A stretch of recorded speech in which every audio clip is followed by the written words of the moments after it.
It's been a blitzkrieg of executive orders from President Donald Trump in his first week. But is it all a huge deal, or is it more like Shakespeare said, a tale told by an idiot, full of sound and fury, signifying nothing? That's the question I ultimately wanted to put to our roundtable. And we had a pinch hit from our friend Matt Wiley to play the role of the Republican voice on our panel. Matt is a Republican political consultant with a long list of big name clients on the Republican side. Matt, in your wonderful reprised role as stand-in, pinch hitter, super sub, let's take that from soccer. So let's go to our super sub here. Super sub. You wrote designated hitter.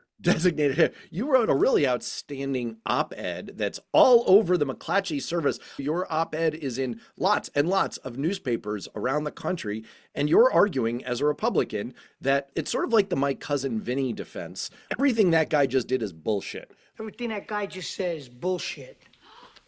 Thank you. Tell us what you mean. Yeah, no, I mean, that pretty much sums it up.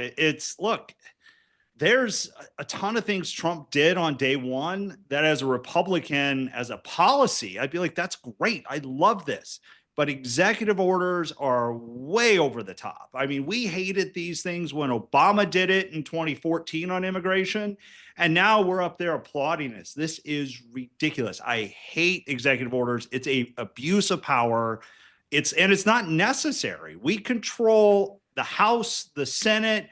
This is all for show, but we're giving the president too much power, and it's a dangerous precedent. From 2017 to 2021, then President Trump issued 220 executive orders, about a third of which were overturned by Biden, because executive orders need to be based on some kind of law. They generally need to be based on a statute passed by Congress. I think that Trump is walking into an Admiral Akbar-worthy trap. It's a trap. I think that he is pretty convinced in his own mind that he has a mandate that's common to many American presidents, and he's wrong, which is common to almost all American presidents. He barely won. He won on the strength of a couple of key issues, which are prices / cost of living and immigration.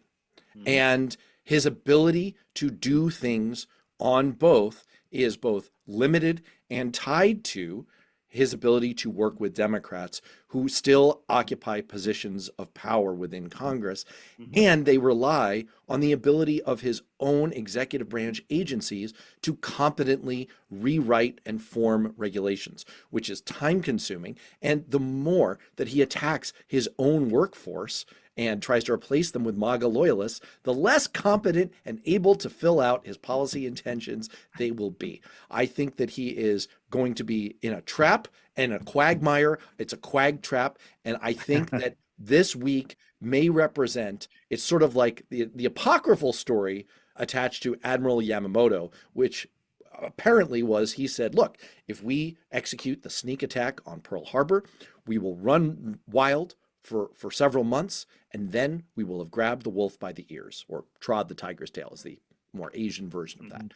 And indeed, that is what happens. And this may be as good as it gets for Trump's untrammeled ability to do what he wants. And even most of the things that he just did are probably going to be ineffectual and yanked back.